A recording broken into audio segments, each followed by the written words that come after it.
Salut les amis, j'espère que vous allez bien. Alors moi je me porte comme un charme, j'espère que vous aussi vous vous porterez comme un charme aujourd'hui.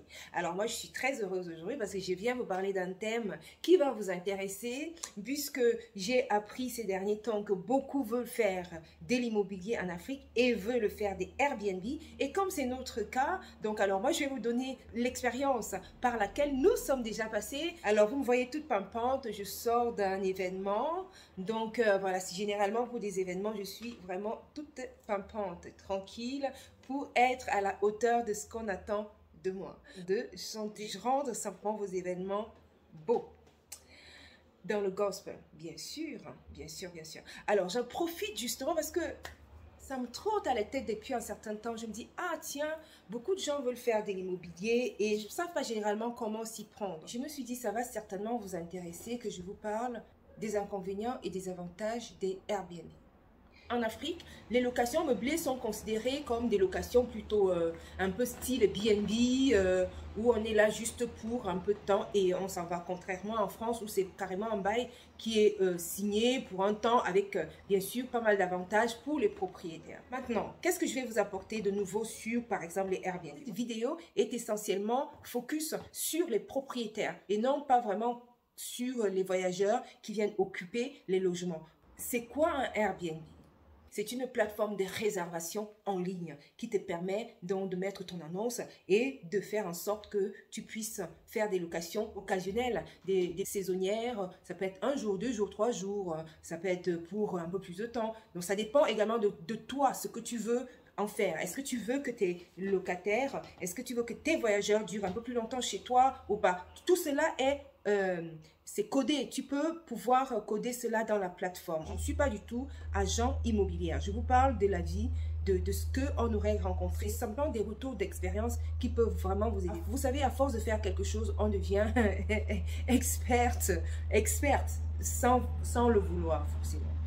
Oh, parce qu'on va fouiller, on va faire ses recherches, donc on a déjà fait le cycle achat-revente. On a fait les cycles de location régulière, c'est-à-dire classique. On a fait des Airbnb et dans les 3 systèmes, nous nous sommes rendus compte que le système de location meublée, qu'on appellerait en Afrique, c'est un système beaucoup plus avantageux. Avec les recherches, on sait que parmi ces 3 moyens, le moyen le plus rentable aujourd'hui, on le sait, c'est des locations meublées. Ceci dit, ou du Airbnb ou du B&B. Ceci dit, les locations meublées ont également des inconvénients. Donc ici, moi, je vais vous parler dans cette vidéo des avantages et des inconvénients des locations meublées ou des B&B. Sachez que lorsque vous lancez sur un Airbnb, vous aurez des frais annexes. Les frais annexes sont par exemple les charges, l'électricité, l'eau que les personnes qui arrivent chez vous peuvent par exemple utiliser. Oui, quand vous recevez les sous, quand Airbnb ou par exemple, je sais pas, Booking vous virez vos sous, certes vous voyez les sous, on dit ah mais c'est super, mais sachez carrément également qu'il y a des frais annexes derrière. Donc il y a de l'eau, de l'électricité, il y a des charges à tenir compte lorsque vous recevez ces sous-là. Donc, fixez votre prix en fonction de cela. Notez également que faire du Airbnb nécessite du temps. C'est-à-dire que quand tu te mets à faire de la location meublée, dis-toi que tu vas y consacrer du temps. Imagine-toi, tu vas recevoir quelqu'un qui va arriver par exemple à 20 h et si tu es au boulot, il faut absolument que tu sois là avant, ou alors anticiper en sorte que le lieu soit toujours correct, ou alors faire en sorte que prendre une femme spéciale, une femme de ménage, une opératrice de surface qui pourra vraiment t'aider, être d'une grande aide. Parce que quand tu te mets à faire des Airbnb, alors sache que non, c'est chronophage, c'est absolument chronophage. Donc pour cela, tu auras besoin d'aide. Tu auras besoin d'aide pour le ménage, tu auras besoin d'aide. Par exemple, si ta maison que tu mets un Airbnb en meublé est à Perpète, n'est pas vraiment à côté. Bon, généralement en Afrique, souvent les logements sont à côté. Mais quand même, ça peut être, imagine-toi que c'est peut-être à 5 km ou à 10 km. Il faut t'arranger en sorte que, voilà, que le logement soit toujours prêt. Donc ça prend du temps. Le temps du ménage, le temps de te dire, voilà, quel temps va arriver, l'intendance, alors la personne arrive à quelle heure, être en contact avec la personne, gérer les imprévus, accueillir les locataires, accueillir les voyageurs. C'est absolument, ça c'est des points positifs et qu'on doit soigner. Si tu as par exemple plusieurs Airbnb, donc c'est vraiment beaucoup de temps de travail à opérer. On s'est rendu compte que plus tu loues régulièrement ton logement, plus il est soumis à de l'usure. L'usure, tu auras toujours voilà, des réparations à faire, de la peinture, des petites retouches, des petites réfections qui feront que voilà, ton logement va rester quand même attractif. Les avantages des Airbnb, bien sûr, faire du Airbnb te génère d'une cape, ça te génère d'une cape, ça te génère des sous, ça te génère de l'argent. Donc faire du Airbnb, c'est carrément bon. Ne sois pas juste content de recevoir les sous dans ton compte, mais sache également que là, il faut également préparer à défalquer, à mettre de côté pour les charges.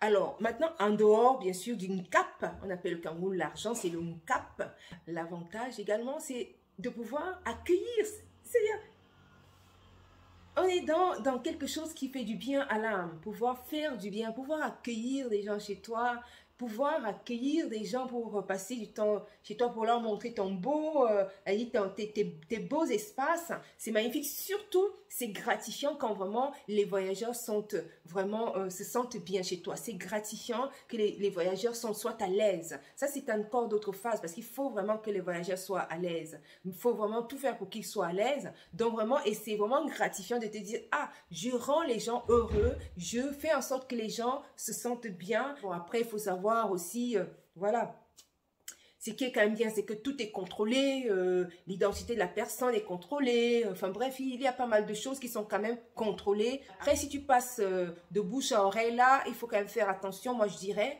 parce que, bon, tu ne sais pas qui tu reçois chez toi, mais si tu passes plutôt par des plateformes, là au moins, pour nous qui vivons en Europe, moi, je pense que c'est une des meilleures des choses à faire en Afrique. C'est-à-dire que tu es ici et ça va également t'éviter à avoir affaire à ta famille, à avoir affaire à des amis qui vont te détourner tes fonds, qui vont vraiment gérer ton argent.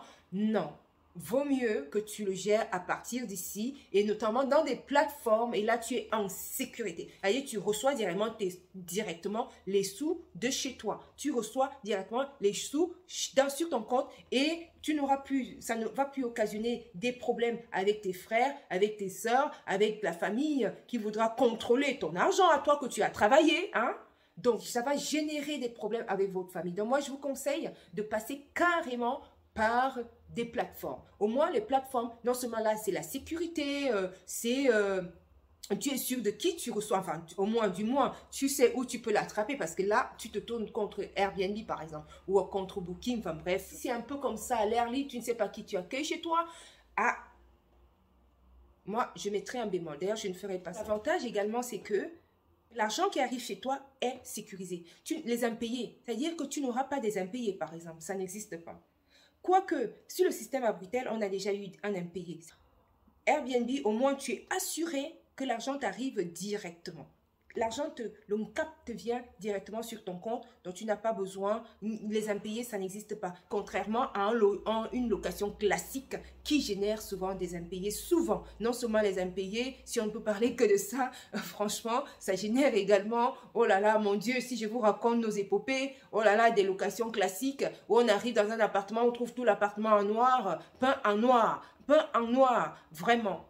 Enfin, rassurez-vous, ce n'était pas en France, c'était dans le nord de l'Europe, où on croit que vraiment les gens sont impeccables, gentils, ils sont beaux, ils sont doux, ils sont mignons, ils sont blonds. Mais on a aussi des cas comme ça, où tu arrives, vraiment, bon, je vais vous épargner ces déboires-là, ce n'est pas le sujet du jour, mais quand même, seulement avec la famille, qui va ça cause aussi des problèmes. Pour sécuriser votre relation avec votre famille, vaut mieux pas leur permettre de gérer vos sous. Donc vous-même, vous gérer vos sous de loin. Et donc également, ne gère pas tout ce qui est location. C'est-à-dire que c'est la plateforme qui s'occupe vraiment de tout. Et toi, en fait, tu ne fais que accueillir les gens. Alors que dans le système de location classique, souvent, c'est toi qui lances l'annonce. Tu vas voir soit une agence immobilière ou alors tu passes par de particulier en particulier. Enfin bref, ou alors tu mets ta plaque comme on le fait en Afrique. Tu mets ta plaque appartement à louer, maison à louer. Bon, je crois que les systèmes sont quand même en train de changer également en Afrique. Tu es également tenu à offrir du bon logement à ton voyageur. C'est-à-dire qu'il y a des évaluations des deux côtés. Donc ça, c'est avantageux quand même du système des plateformes. C'est-à-dire, mais par contre, Booking, c'est quand même d'un seul côté. C'est-à-dire que ce n'est que le locataire, ce n'est que le voyageur qui a la possibilité de te noter. Et toi aussi, hein, bien sûr, tu peux l'évaluer de comment son séjour a été chez toi. Est-ce qu'il a respecté les règles? Est-ce que le règlement intérieur a été honoré? Est-ce que la communication a été honorée? Est-ce que la propreté, etc. Vice-versa, c'est dans les deux. Attention, Airbnb ne m'a pas donné les sous hein, pour parler de lui comme ça. C'est simplement parce que nous, on a été dans ce système et on trouve que c'est un système très bien également. On a aussi le système Abritel HomeAway, qui est un bon système également par lequel vous pouvez passer. Dites-moi si HomeAway est en Afrique. Je sais que Airbnb est en Afrique. L'avantage également sur les Airbnb, c'est qu'on ne te contraint pas à un certain prix.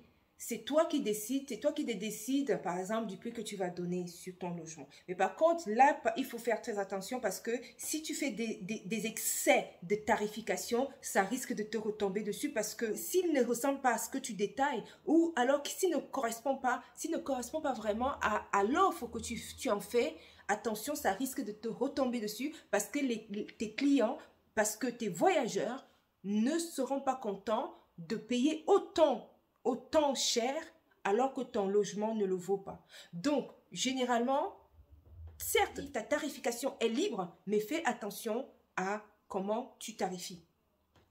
Comment tu tarifies? Est-ce que tu donnes un prix exorbitant? Si tu donnes un prix exorbitant, par exemple, tu as des logements de luxe, donc il faut vraiment également que le prix soit un petit peu équivalent à ce que tu offres. Mais si tu offres un logement moyen, il faut également que la tarification corresponde à ce que tu offres, sinon ça risque de te retomber dessus. Donc, veillez à comment tu tarifies ton logement.